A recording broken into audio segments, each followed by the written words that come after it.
Orang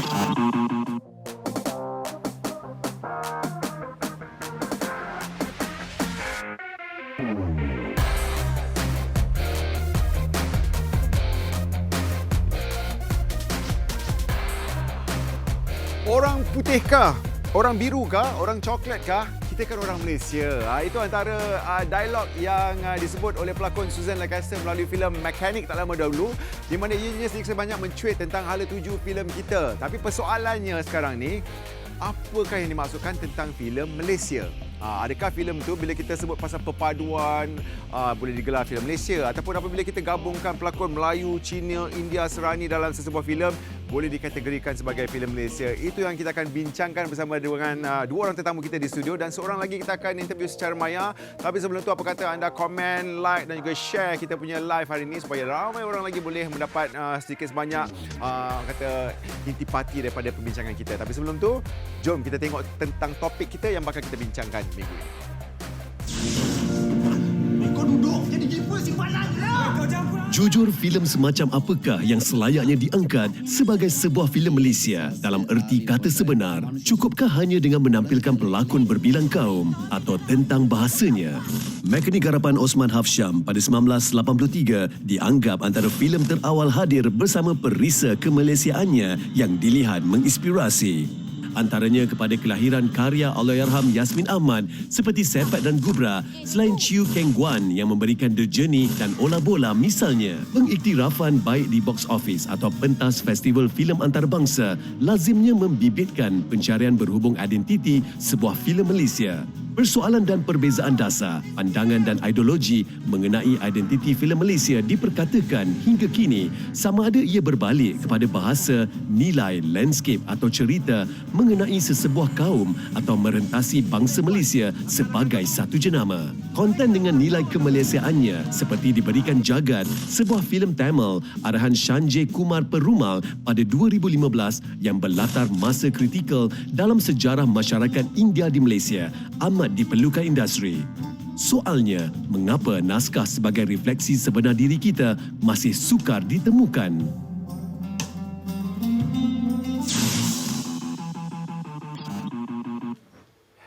Itu dia topik yang kita akan bincangkan dalam Spotlight minggu ini, filem Malaysia. Filem ini boleh diibaratkan sebagai medium komunikasi yang mampu untuk menonjolkan budaya, bangsa, ataupun boleh orang kata menjadi wakil kepada sesebuah negara untuk kita pergi lebih lagi secara global. Ramai filem-filem maker ataupun karyawan-karyawan kita daripada negara-negara jiran contohnya dah pun dapat membawa filem mereka ke mata dunia sampai dah menang awards dan sebagainya. Tapi hari ini kita akan bincangkan tentang filem Malaysia. Apakah yang dimaksudkan tentang filem Malaysia ini? Tentunya bersama dengan dua orang tetamu macam saya katakan tadi yang akan saya jemput ke studio, dan seorang lagi secara maya. Kalau nak tahu siapakah tetamu istimewa kita minggu ini, jom kita berkenalan dengan mereka.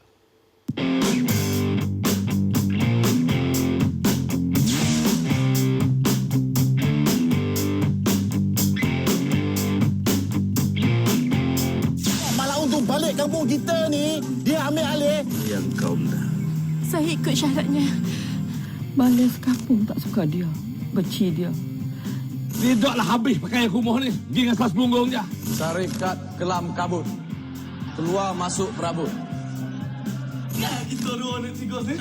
Cuba sama-sama. Kau kena cukupkan 100 nyawa suami kau.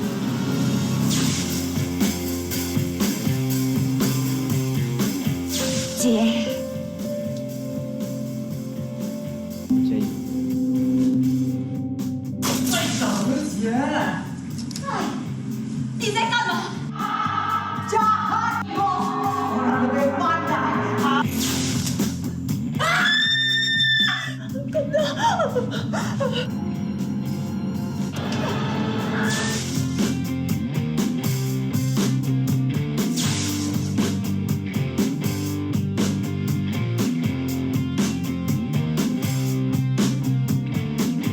Penghulu dan seluruh penduduk kampung Semarang Padi ini terlalu marahkan saya.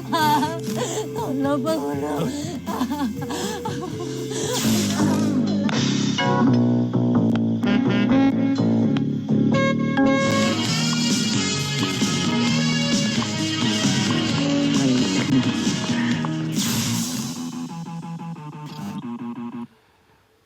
Ya, Spotlight hari ini berbesar hati kerana kita ada dua orang tetamu yang cukup hebat kat sini. Seorang karyawan seni tersohor, banyak ni, pengarah, pelakon, penulis, pelawak, aktivis. Abang Sabri Yunus kita, apa khabar bang? Baik, Alhamdulillah. Sihat, Alhamdulillah. Dan dekat sebelah kiri saya, anggun sungguh berbaju kebaya. Kita ada seorang pembikin yang sekarang ni dah mula diterima di arus perdana filem kita. Selamat datang Lim Mei Fen ataupun Mei. Ya. Selamat datang. Cantik baju kebayanya. Thank you.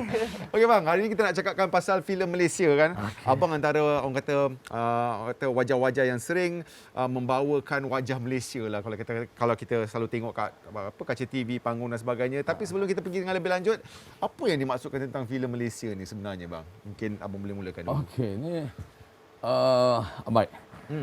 Banyak orang sedang orang daripada dulu lagi memperkatakan apa filem Malaysia, filem Malaysia. Identiti ni tak jumpa-jumpa ni. Secara mudahnya, secara tak langsung ya, kalau secara kita ambil secara mudahnya filem Malaysia sudah tentunya ada filem-filem yang dilahirkan di Malaysia. Betul. Okay, secara mudah dilahirkan di Malaysia dan tentunya membawa tentang penceritaan tentang negara Malaysia. Ya. Okey. Tentang apa saja berkaitan dengan apa yang berlaku dalam negara kita, budaya apa yang ada dalam negara kita, betul. Apa yang kita nak antarkan pemikiran orang kita melalui filem, melalui sebuah penceritaan. Pada dasarnya itulah yang kita boleh anggap sebagai filem Malaysia. Sebagai satu filem Malaysia. Kerana kalau tidak ada nilai-nilai kemalaysiaan di dalam filem itu sendiri, lalu bagaimana kita nak mengatakan dia itu adalah filem Malaysia?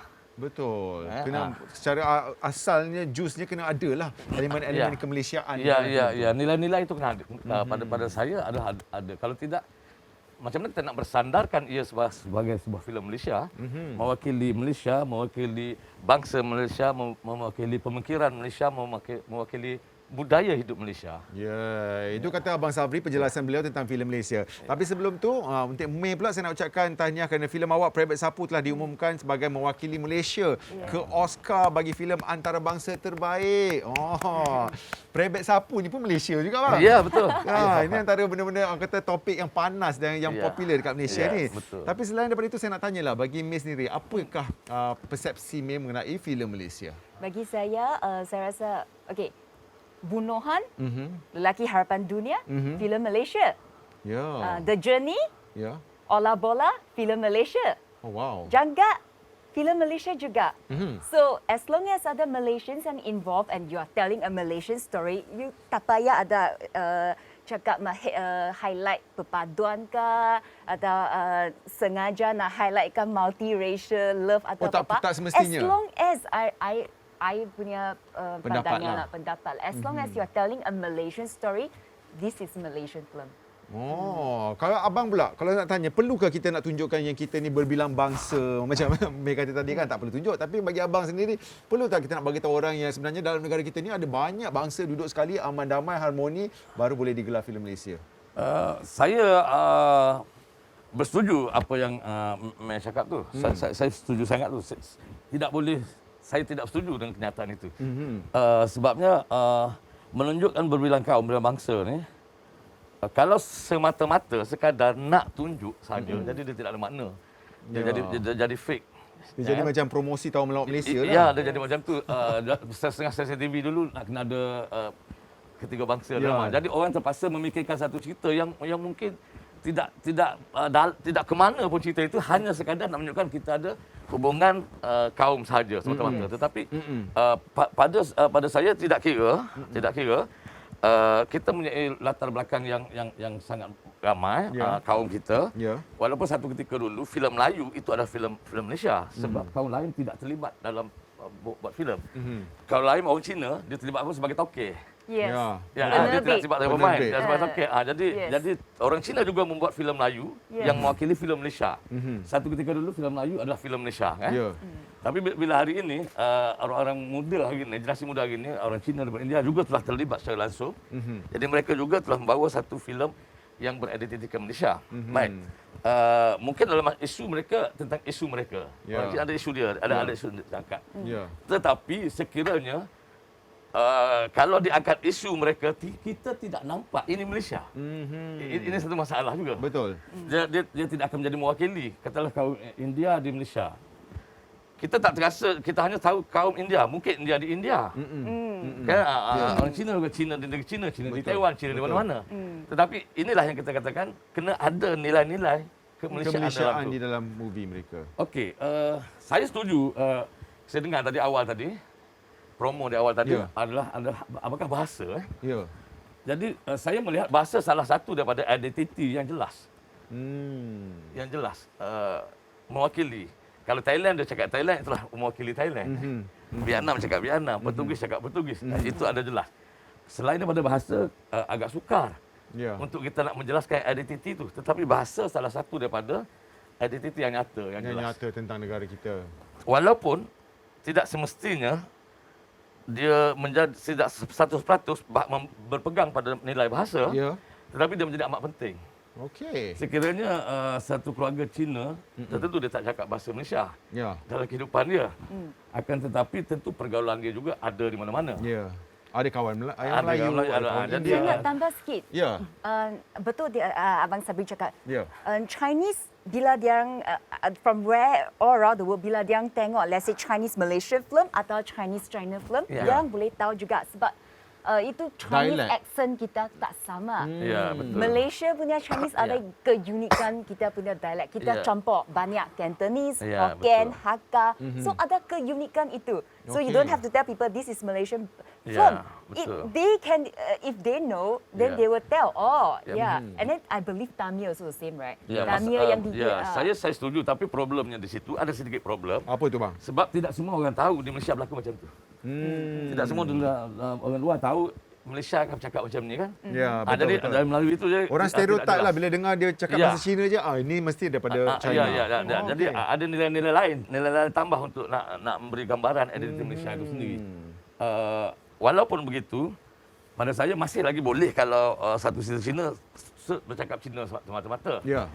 India macam jagat cakap India semata-mata, masih boleh. Tetapi dalam isu yang bagaimana? Okey, isu yang dia tidak terkeluar daripada kelompok dia, macam kata. Okey, itu tadi kita cakap pasal bahasa. Kalau dialek pula abang macam mana? Macam abang lebih prone kepada orang kata Kelantan dan sebagainya. Itu bagi saya melambangkan Malaysia juga. Ya, saya mungkin macam ni soal dialek sebab dialek contoh di Kelantan kan? Dialek Kelantan bukan sekadar dialek, bukan sekadar percakapan. Dia adalah budaya. Budaya kehidupan sendiri. Tetapi bayangkanlah, Kelantan negeri yang sangat berbudaya. Betul. Banyak budaya dia. Kita nak cerita tentang wayang kulit atau Dikir Barat. Dikir Barat dan wayang kulit dah tentunya penggunaan dialek Kelantan dalam kesenian itu sendiri. Bayangkan kalau di luar, di rumah, di kedai, di pejabat, dia cakap bahasa Malaysia biasa, bahasa Melayu biasa. Bila dia main kulit, dia cakap Kelantan. Kan adakah dia kekeliruan di situ? Okey. Macam ni pula kan, you pun merupakan antara pembikin-pembikin, macam saya cakap tadi lah, yang mula diterima ramai dan sebagainya. Antara pembikin-pembikin yang macam yang menghasilkan karya-karya berbahasa Cina contohnya, ataupun Chinese filmmaker. Adakah nilai-nilai kemalaysiaan ini diterapkan di dalam filem-filem mereka? I rasa as long as it's a good story and you sajikan, is that the word? Disajikan lama tak cakap bahasa Melayu kepada penonton, and then along the way between the scenes. You don't have to show a Malaysian flag to tell that this is a Malaysian story. For example, Guang. I bagi contoh lah. Guang, bila dia buat screening ke China, I ada kat situ ambil exam. So, I was so proud and teruja bila audience China suka sangat Guang ini. So, dia orang tahu juga ini Malaysian film. Dia orang tahu juga ini bahasa Chinese yang Malaysian Chinese cakap. Tanpa perlu menunjukkan bendera. Because they are telling universal stories. I believe all of you watch, right? So in the end, they brought the copyright of the film and dia orang buat adaptasi China sendiri untuk market dia. So as long as story kita kuat dan power, itulah yang akan touch the heart of the audience. Susah tak susah tak nak buat sesuatu filem tu nak nampakkan dia filem Malaysia? Tanpa, macam yang cakap tadi, tanpa tunjukkan bendera, tanpa tunjukkan menara berkembar, tanpa menunjukkan yang obvious scenario that is Malaysia? Saya fikir itu luaran tu. Nak menunjukkan bendera, nak menunjukkan bangunan Malaysia itu sangat bersifat luaran tu. Tetapi orang lebih mengenali hati budi satu bangsa melalui proses dalaman. Apa proses dalaman? Ya. Kalau kita sekadar nak tunjuk bendera Malaysia tergantung besar Dataran Merdeka, Jalan-jalan dekat KLCC. filem Hindustan banyak shoot buat kita. Dia menggunakan gambar yang sama. Ya. Tapi tetap orang terasa filem Hindustan. Betul. Tak terasa filem Malaysia. Okey. Jadi artinya bukan benda luaran itu. Artinya apa dalaman yang kita. Contohnya kalau kita lihat Jagat ataupun The Journey, kita dapat melihat jelas itu isu yang berlaku di tempat kita. Okey. Itu berlaku masyarakat mereka di negara kita ataupun sekurang-kurangnya itu yang mereka rasa Alright. tentang diri mereka kan. Masa dalam The Journey juga macam mana kita tengok budaya. Budaya kita tahu budaya di sana tapi budaya dalam The Journey sama dengan budaya orang Melayu. Iaitu nak jemput kundi kahwin harus pergi sendiri, tak boleh mai call Ya, orang betul. tua kita kan. Ya. Jadi ada nilai-nilai budaya itu sendiri. Akan tetapi selain daripada nilai budaya yang itu harus ada benda lain untuk menyatakan sebagai signature ini Melayu, ini Malaysia. Ya. Ini Okey. Malaysia kan. Kalau sekadar Ya. kita katakan orang melihat di luar, orang tahu filem Malaysia, orang tahu sebab di awal-awal lagi production. Mana Betul, kita dah betul, tulis? betul, betul. Kita dari mana? Dia tahu tak? Tapi bagaimana kalau orang tak tahu benda tu ada? Okey, sekarang ni kita nak berehat seketika tapi kita nak tunjukkan tadi lah. Kalau tadi saya dah sebutkan sedikit dialog ni, sekarang nak bawa anda semua kita nak tengok filem Mechanic yang dikatakan naskah berwajah Malaysia. Jom sama-sama kita saksikan. Mechanic hampir mencecah kutipan RM1 juta semasa ditayangkan pada 1983. Ia meraih kemenangan besar pada Festival Filem Malaysia keempat termasuk buat Osman Hafsyam sebagai pengarah terbaik, manakala Allahyarham Azmil Mustafa dinobat pelakon harapan lelaki. Tiada yang hebat tentang cerita seorang mekanik yang diburu polis dan penjahat gara-gara menyembunyikan RM500,000 yang ditemuinya di dalam sebuah kereta yang dibaikinya. Tapi keupayaan mekanik menggeletik audiensnya dengan sindiran mengenai kehidupan Kuala Lumpur pada 1980-an menjadikannya sebagai naskah yang luar biasa.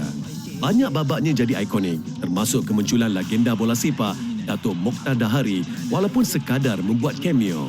Filem diterbitkan Syed Kecil Syed Muhammad ini dilihat mewakili masyarakat secara lebih meluas termasuk daripada segi bahasa dan kehidupan sehariannya yang disalur menerusi karakter dimainkan Azmil selain Allahyarham Julie Farida dan Susan Lancaster. Tiada siapa dapat menafikan kehebatan Mechanic sebagai sebuah naskah yang cukup perisa kemalaysiaannya. Pantaslah Mechanic diakui sebagai pencapaian penting dalam pembangunan perfilman Malaysia dengan menampilkan apa yang disifatkan sebagai sebuah naskah berwajah Malaysia, berjiwa Malaysia. Kembali lagi kita dalam rancangan Spotlight dan sebelah kanan kita ada Abang Sabri Yunus, dekat sebelah kiri kita ada May dan kita ada seorang lagi tetamu kita tapi kali ini kita akan bersama beliau secara maya, merupakan seorang pelakon, pengarah, penerbit. Kita ada Melissa Saila di talian. Kak Liz, apa khabar? Khabar baik. Lama tak jumpa. Khabar baik, alhamdulillah. Okey, Melissa Saila diklasifikasikan sebagai Iron Lady yang yakin dengan jenama filem Malaysia yang mempunyai budaya-budaya yang tinggi lah. Contohnya mengenai orang kampung, komuniti, sejarah. Nak tanyalah sikit Kak Liz, apakah pengaruh dan juga motivasi Kak Liz menghasilkan filem-filem yang macam ni? Karya Pengaruh macam ni. Okey. Saya represent aku semangat aktor. Ya. Semangat aktor ni saya dengan suami Abang Megat kan. Ya. So banyak cerita ni semua memang dihasilkan oleh Abang Megat. So I think pengaruh kami adalah pada actually the big inspiration was P. Ramlee lah. It was P. Ramlee. It's been P. Ramlee kan. Ya. Kalau tengok karya-karya kami tu lah. Dan apa yang kami pentingkan adalah filem yang ceritanya social commentary and then it's simple, should be simple tapi ada pengisian. So dan saya pada kami it has to be yang berpijak lah pemikirannya. Wow. Pemikiran yang berpijak. Berpijak. Tu dia. Okeylah. Kak Liz kan antara... Okay, sorry. Yeah. So, motivation lah. You were talking about motivation. Betul. Motivation. Yeah. Okay, motivation. Pada saya harus menghasilkan karya yang orang boleh relate. Itu sangat penting. Okay, so dan tema juga adalah tema yang tak lapuk lah, yang universal, yang boleh orang boleh dapat merasai itu. Dan it has to be sejagat, universal, dan paling penting is entertaining. Bukan jangan silap entertaining. Pada saya kalau buat cerita hantu pun boleh entertain. Bukan entertain tu maknanya kita menyanyi-nyanyi atau apa kan. Ya. But it has to be entertaining. Ya. Itu elemen yang penting. Okey, nak tanya pandangan Kak Liz lah mengenai karya-karya Malaysia sepanjang Kak Liz menjadi anak seni ni, berdamping dengan karyawan-karyawan hebat ni. Apakah yang cuba disampaikan dalam filem-filem era 80-an, 90-an dan juga era sekarang contohnya? Okey, dulu kan kita orang ni kami dapat berekspresi. Kami dapat berdrama. Kata-kata drama, kita memang berdrama. Jadi waktu tu kita orang tak ada bersandar kepada kosmetik.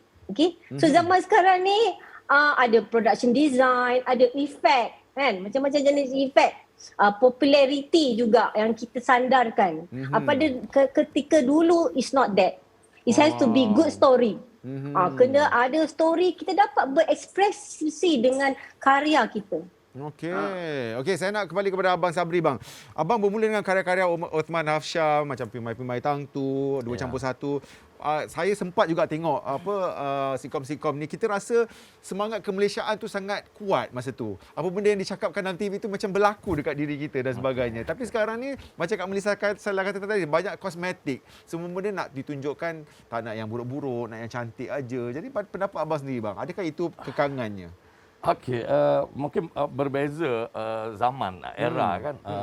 Kalau dulu saya rasalah kita lebih jujur lah dalam cerita. Ya, tu dia. Kita nak mengangkat sesuatu yang lebih jujur. Sekarang ni kita lebih nak melihat dari bentuk yang lain, kosmetik, kita rasuahkan unsur-unsur kasmat kepada penonton. Sehal dengan keindahan-keindahan yang kononnya begitu. Jadi kita banyak memberi rasuah-rasuah. Ya. Yang pada saya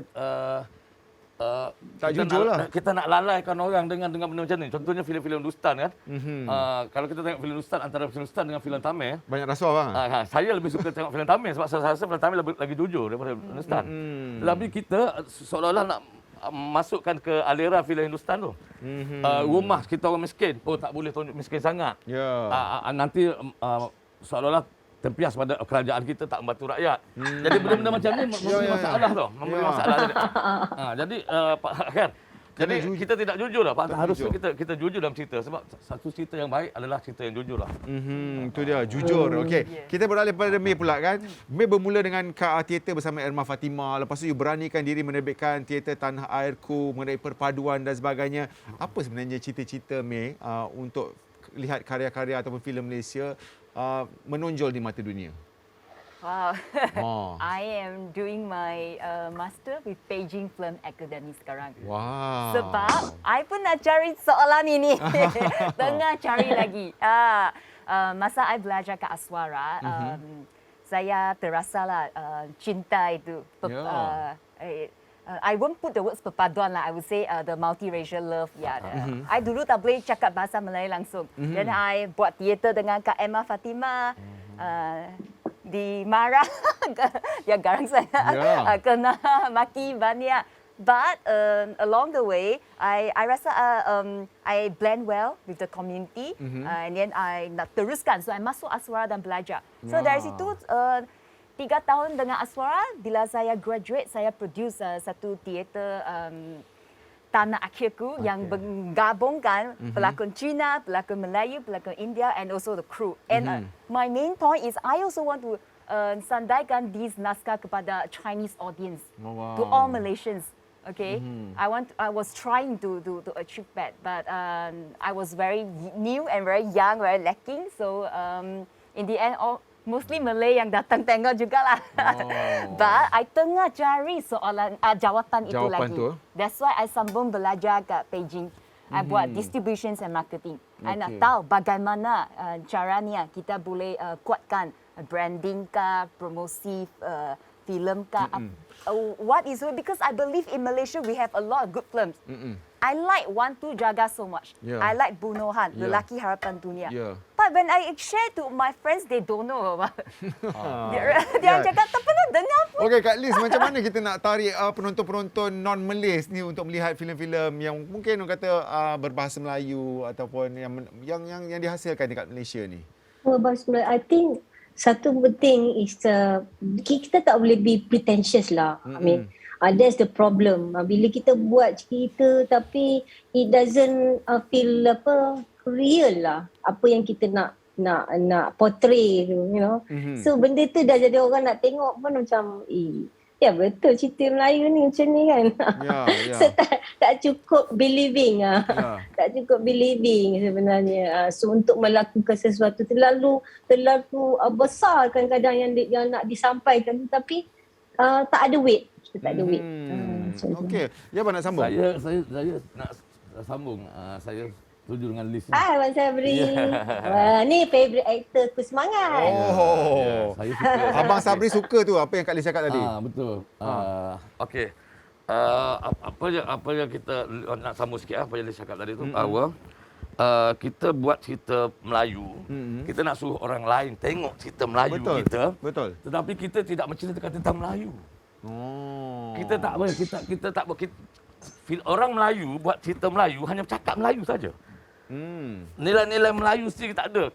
Kalau kita tutup suara, kita tak tahu suara apa bercakap, kita boleh kata ini cerita Hong Kong. Sebab nilai-nilai budaya Hong Kong kita masukkan. Kita tak ada nilai budaya Melayu. Jadi macam mana kita nak mendekati orang-orang bangsa lain di Malaysia, nak mengenali bangsa kita, budaya kita.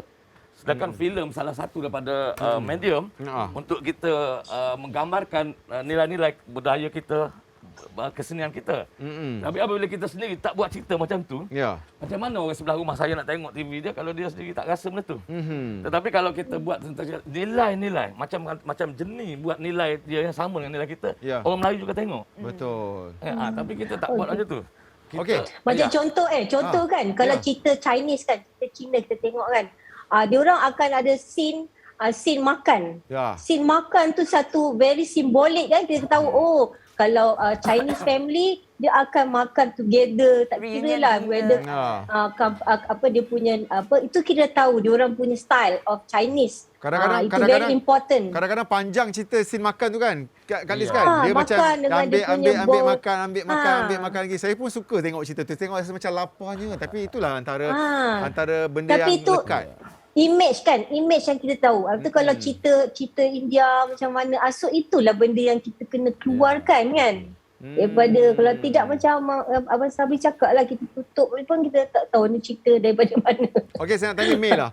Masa zaman arwah Yasmin Ahmad kan ada, beliau mampu untuk menggarap satu karya yang mendapat perhatian ramai.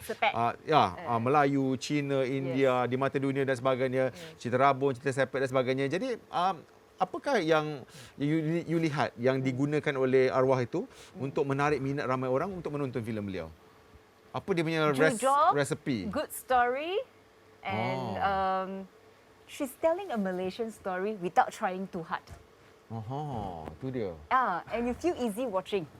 Jujur? Not trying too hard? Not trying too hard, and she's telling a Malaysian story without trying too hard. And it's relevant everyday life punya. Saya boleh sambung sikit cerita-cerita yang macam Yasmin buat kan, yang dia kata jujur semua kan, tak try lebih hard lah.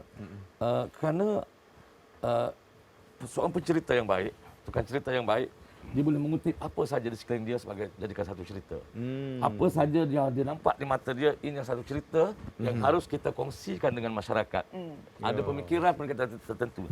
Tetapi setengah-setengah kita, apabila kita berusaha, berfikir macam mana aku nak dapatkan cerita, apabila kita berusaha, secara kita bukan zaman sekarang ni kita duduk di bukit, di gunung mencari ilham. Bukan. Kita boleh petik sekeliling kita saja. Jadi dalam konsepnya, saya percaya bahawa kita bukan lagi sepatutnya bagaimana nak bercerita, bagaimana mencari cerita, cerita apa yang nak cerita, tetapi seharusnya bagaimana nak bercerita. Ya. Bagaimana nak cerita? Bukan lagi aku nak cerita apa bukan lagi. Macam mana? Okey. yang Macam mana kita aku nak cerita? bercerita tentang benda tu. Okay, tapi apa yang May cakap tadi, okay, you talking about sepet, simple story. Tapi adakah dia punya efek? Kita cakap kepada kita ni yang pekarya, okay? Wan Sabri seorang pekarya, awal juga May. Tapi what about the audience? Ada nampak tak efek tak? Memang diorang menerima? I don't see it. I masih nampak benda tu sebagai minority. So it's not translating. It's not translating yang kita punya audience menerima apa yang kita cakap ni. You see Chinese audience kat Malaysia populations kita dah sangat kurang, only 20+%. Yeah. And I have Chinese banana, Chinese yang English educated. We also have Chinese yang Chinese educated. So the populations yang pasaran dia punya cita rasa lain. So kalau ini I pernah fikir kenapa bila kita cakap pasal Lee Chong-wei, semua orang kena. Ya. Tengok kan Mama, Ya. kan teraju sangat tengok all race cheer for Lee Kita Chong-wei. teruja. Teruja. Teraju DM boleh. saya terus Okey, saya okey. minta maaf. Best. It's okay. Betul. Tapi saya harap juga one day artis ke, director ke, Ya. kita orang-orang industri filem atau satu filem yang semua bangsa akan kenal macam Lee Chong-wei, satu ikon.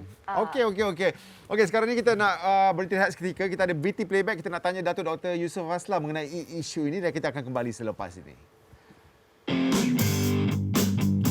Apa itu identiti Malaysia? Sebenarnya kita buat filem ni pun, dulu kita industri kita tak ada, kita belajar daripada Hollywood. India datang industri dia pada Hollywood. Hollywood yang menggerakkan industri mula. Kemudian kita ambil konten tu, kita belajar cara teknik dia melahirkan filem. Adakah identiti Malaysia tu yang nak tunjuk bahawa kita ni nak ada tarian Mak Yong ke, atau nak masukkan India, China ke? Dalam drama TV saya sendiri pun saya buat cerita Gerah Khas saya. Itu satu filem Malaysia. India ada, semua ada kan. Dalam konteks filem bagi saya, untuk tunjukkan filem identiti negara bagi saya, terserah pada apa konten yang nak buat. Bukan kita nak ikut James Bond, tapi cara pembikinan, cara apa, teknik kita berubah. Dan teknik kita berubah, kita mengikut aliran semangat ilmu daripada barat. Yang baik kita ambil. Saya menonton Syamsul Syafiq menonton filem-filem barat, filem Tamil kita tengok. Filem Tamil bagus-bagus sekarang. Filem Tamil, filem Hindustan, filem Korea kita tengok. Syafiq tu lagi dengan Syamsul. Dua orang dia tengok filem Korea. Yang dia orang belajar ni teknik. Tapi konten apa terserah pada kita. Apabila you buat satu cerita kata filem moden pada hari ni, cerita gangsterism, tak mesti you nak ikut Hong Kong. Hong Kong pun sebenarnya dia daripada Godfather punya filem ni ambil. Jadi bagi saya itu proses pembelajaran yang kita buat. Kita ambil konten, kita buat dalam konteks negara kita lah, konteks budaya kita. Di Amerika sendiri pun apa identiti dia? Dia pun ada art filem juga di Amerika tu. Masing-masing ada cara sendiri. Bagi saya kita tak perlulah kita menuding jari, because masing-masing orang boleh bercakap. Dalam dunia filem ni juga dia ada blok macam-macam, ada ideologi masing-masing. Dia ada satu grup macam ni. Aku tak suka filem Syamsul Yusof. Aku tak suka filem Yue. Aku tak suka filem Rahim Nazali. Macam-macam. Saya dah lalui lama dah benda ni. Bagi saya terserah lah. Itu hak masing-masing. Macam saya dulu. Walaupun saya buat filem-filem komersial saya buat, tapi komersial jadi komersial apabila filem tu laku. Kalau tak laku semilu tu tak jadi komersial lah. Kembali lagi dalam rancangan Spotlight tanpa prajudis. Kita ada May kat sebelah kiri, dekat Abang Sabri kat sebelah kanan saya. Dan saya baca komen-komen anda dekat YouTube Finas Malaysia ni. Dia kata, Adam Aiman kata Sabri Yunus terbaik. Lepas tu Saskia pun kata May fan juga terbaik. Okey, hantarkan komen-komen anda. Kalau nak share, nak tanya soalan untuk kita punya juri pun boleh juga. Kak Melissa. Ya, saya. Ni nak tanya, Kak Melissa kan popular dengan filem-filem yang mengangkat sejarah, contohnya biopik dan sebagainya. Kenapa sekarang ni kurang orang kata kita punya investor ataupun penerbit-penerbit nak melabur untuk filem-filem yang sebegini? Satu kan, kurang melabur. Saya tak tahu kenapa contoh nak melabur. Yalah, lebih tertarik kepada filem-filem yang lain lah, aksi dan sebagainya. Mungkin mungkin keberanian jugalah untuk bila kita tengok respon kan. So far yang banyak bila buat cerita yang macam tu, dia punya respon tak cukup baik kan. Jadi mungkin dia orang takut the risk of investing into it lah. Saya rasa. So I think lagi satu juga tentang I don't know, kita punya it's too close to home. It's not easy untuk buat benda yang bersandarkan real story macam tu. Satu lagi, kita ni tak open untuk menerima kritikan. Kita adalah bangsa kita, masyarakat kita tak boleh lagi menerima. So untuk nak buat satu cerita yang real, bersandarkan cerita benar tu sangat susah sebenarnya. Sebab kita tak boleh nak separatekan the emotion dengan presentation sebagai art, sebagai seni tu. Kita tak boleh terima, So tak cukup sampai untuk kita boleh menerima satu cerita yang bersandarkan real tu. Saya nak tanya soalan sama kepada Abang Sabri, bang. Kenapa filem-filem yang epik berkaitan dengan tokoh seperti yang saya cakap tadi lah, jarang-jarang orang nak fun nak buat filem macam ni? Ya, sebabnya okey, ini pada pandangan saya secara peribadi. Sebab kita daripada dulu lagi kita tidak pernah mendidik penonton kita menonton filem-filem yang macam ni.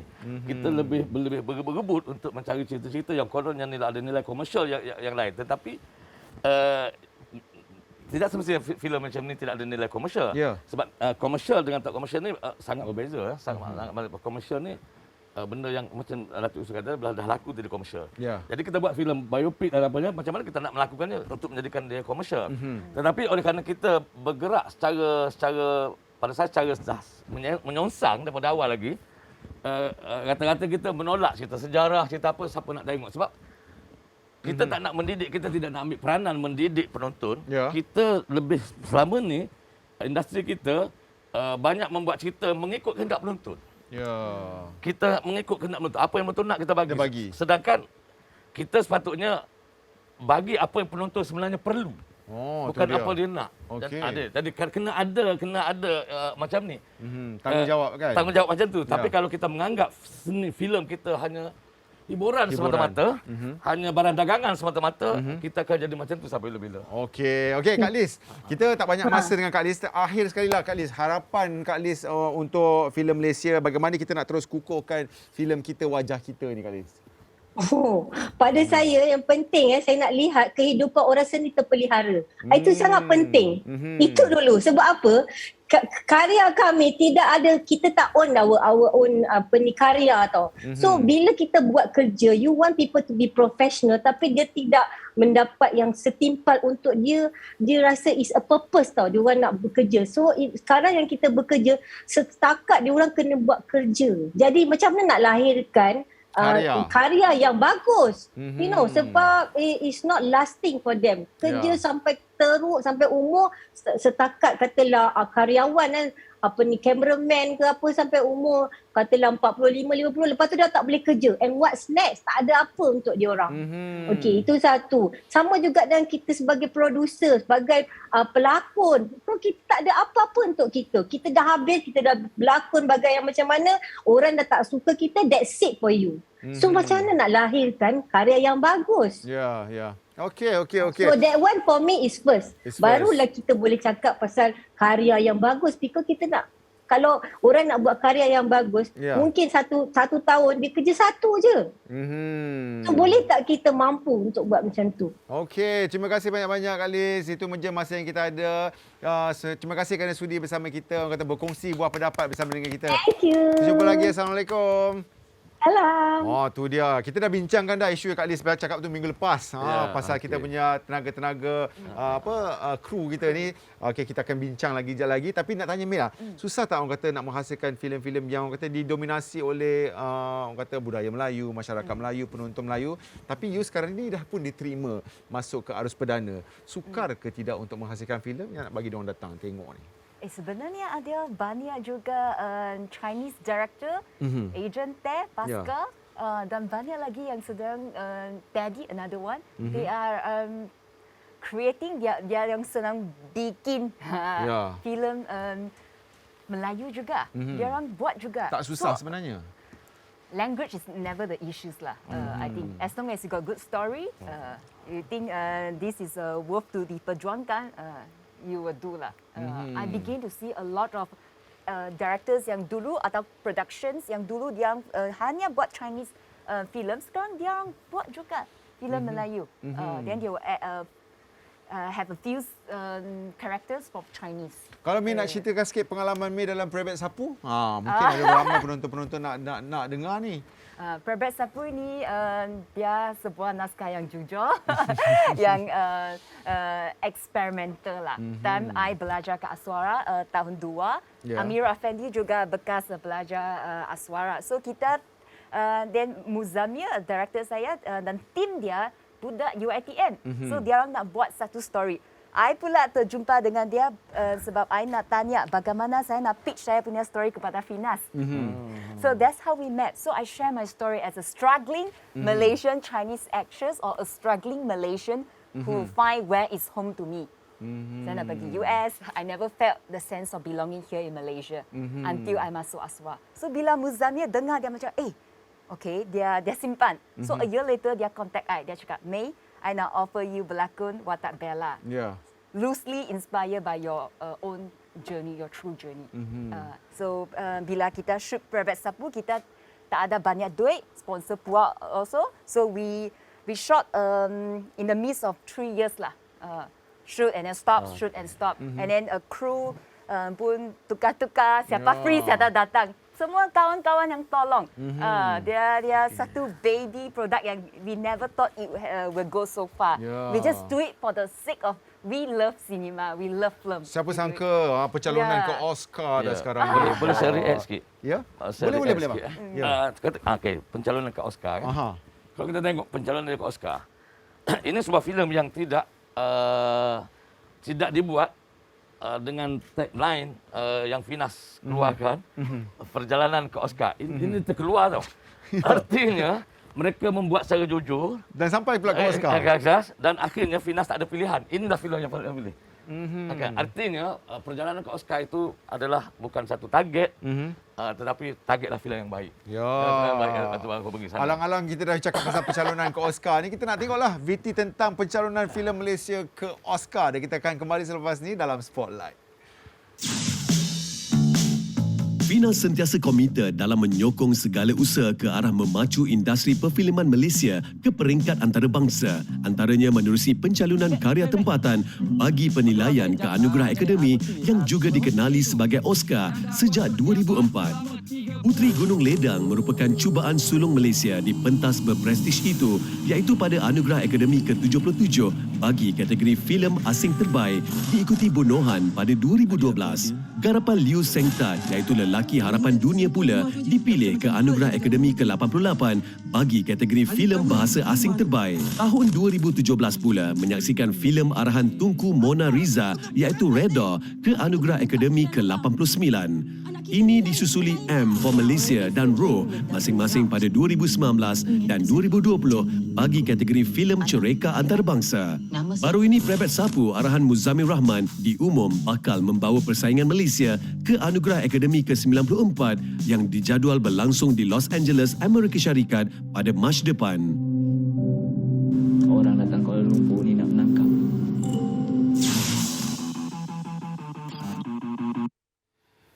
Ya, kembali lagi dalam Spotlight tanpa prajuris membincangkan tentang filem Malaysia. Okey bang, saya nak tanyalah kan, abang punya apa tu, Pok Ya, macam mana sebut tu bang? Pok Ya Chonchode.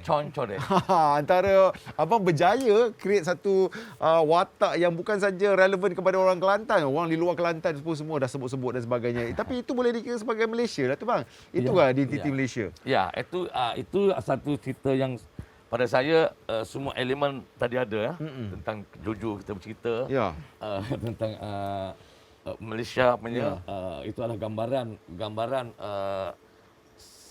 gangsterism di Malaysia yang satu ketika, tapi sudah settle down, tapi macam mana nilai-nilai dan budi masih ada dalam jiwa dia, walaupun mungkin gangster kita tak sama dengan gangster luar, Hong Kong, mafia Hong Kong dan sana kan dia latar belakang dia lain, ada pemikiran tentang keagamaan yang tak sama.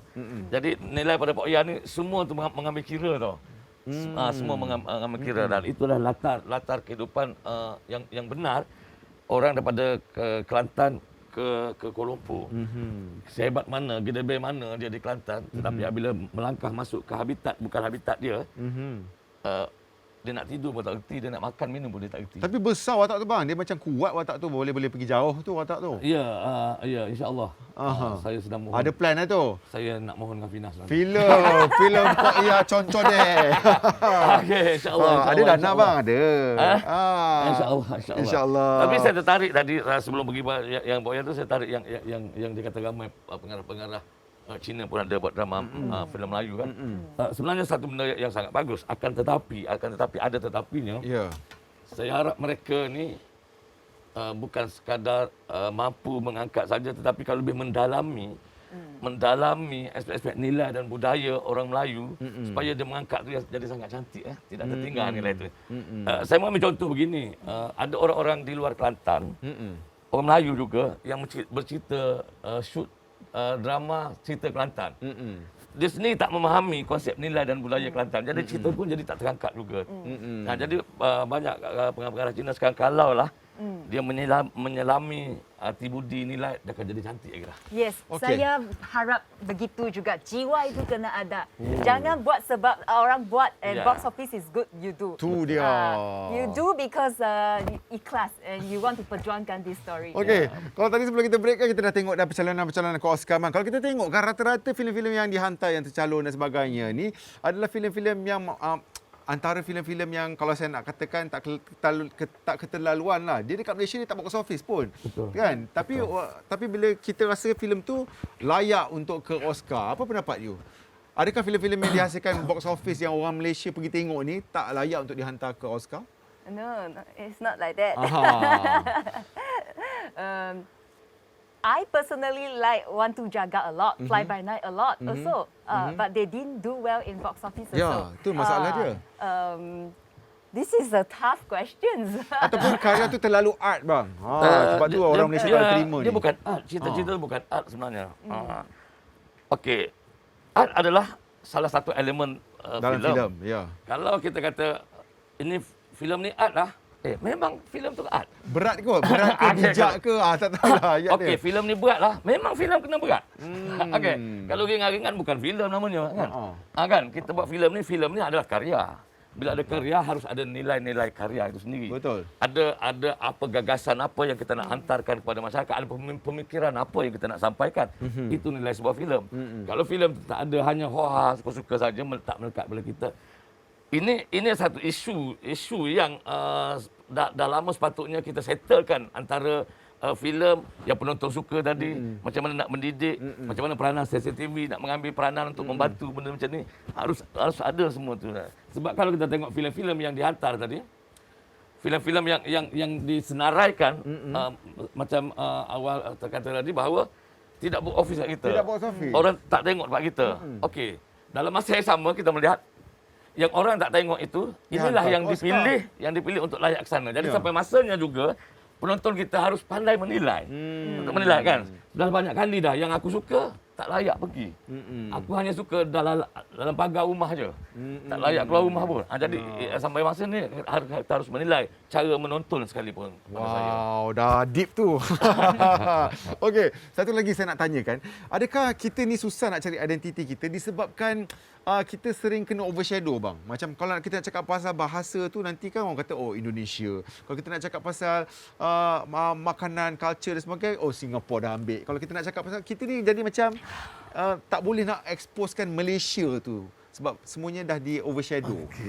Pada saya lah kan, yang kita katakan makanan apa tadi tu adalah sangat kecil je. Kalau ada dalam filem pun satu scene, dua scene katakan ada 20 scene benda tu saja kan. Jadi benda tu hanya sekadar lalu saja dalam cerita kita. Yang lebih penting sekali apa yang kita nak angkatkan. Nilai apa, budaya apa, pemikiran apa tentang negara kita. Kalau Melayu, apa yang benda Melayu yang kita nak hantarkan. Kalau Cina Malaysia, apa benda Cina yang kita nak hantarkan. Itu saja pada saya itu sangat penting. Kalau saya bagi mail lah, kalau you nak buat filem, saya nak kata nak nampakkan Malaysia tu, apa you akan buat? Susah tu kan? Saya ada banyak story yang saya rasa nak angkat jugalah. Misalnya Hang Lipo, misalnya Tun Fatimah. I think this story, this figure, they should be known by all Malaysians.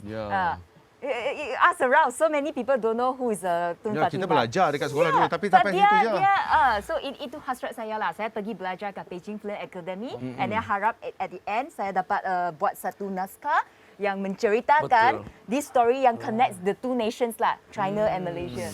Kalau saya kan, saya nampak satu cerita tentang, saya lupa nama dia. Kalau tolong ingatkan. Tahun 60-an, masuk 70-an, penari bogel di Baby Park.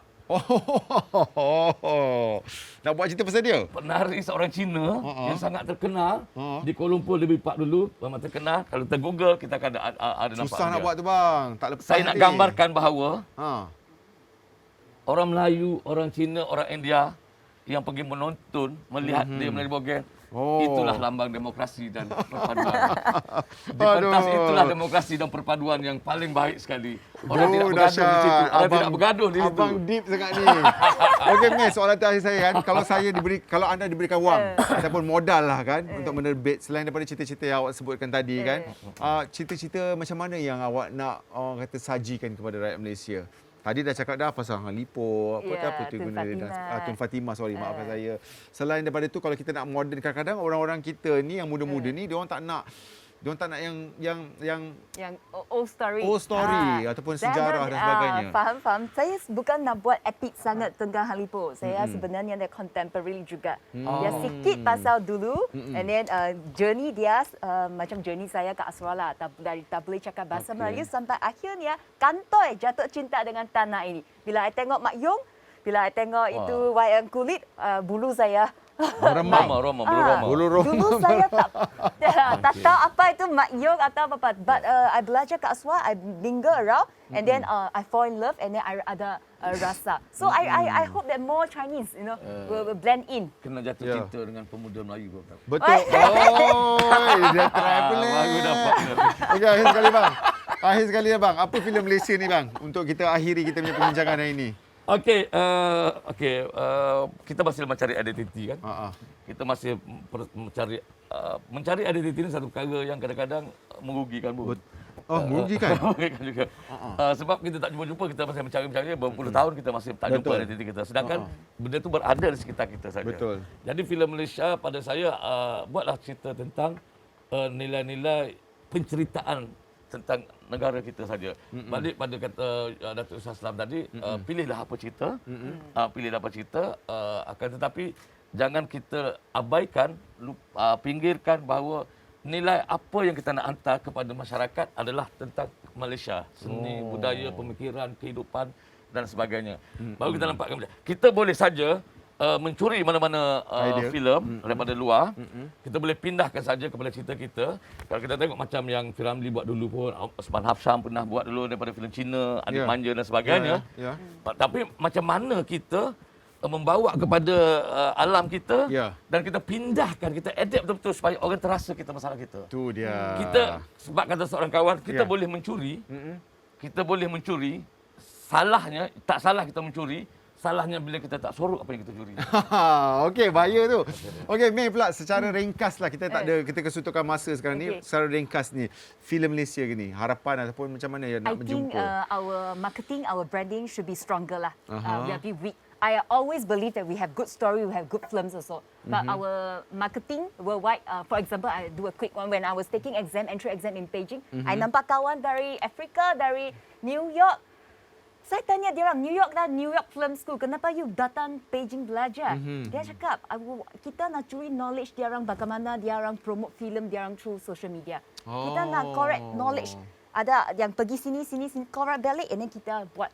So I rasa we are lacking in terms of film distribution and marketing. That's why Ana buat itu. Marketing Marketing. Alright, kalau kita kuatkan marketing, insya-Allah kita dapat melonjakkan nama filem Malaysia kita di mata dunia. Itu saja masa yang kita ada. Terima kasih Abang Sabri Yunus, terima kasih kita ucapkan kepada Lim Mei Fen, terima kasih kepada Kak Malisa yang kalau ada lagi dah, tak ada dah. Okey, terima kasih kerana bersama dengan kita, dan kepada anda terima kasih banyak-banyak untuk mengetahui apakah yang akan kita akan kupas minggu depan. Saya tersasul-sasul ni minggu depan, bukan minggu lepas. Pastikan anda bersama saya lagi dalam rancangan Spotlight tanpa prejudis di hari dan juga di waktu yang sama. Untuk itu, kita jumpa lagi. Assalamualaikum. Kita jumpa lagi minggu depan. Terima kasih bang. Terima kasih Mei. Thank you so much. Abang suka badminton kan? 你untuk Ana. 可不可以借我打羽球？我不会打羽毛球。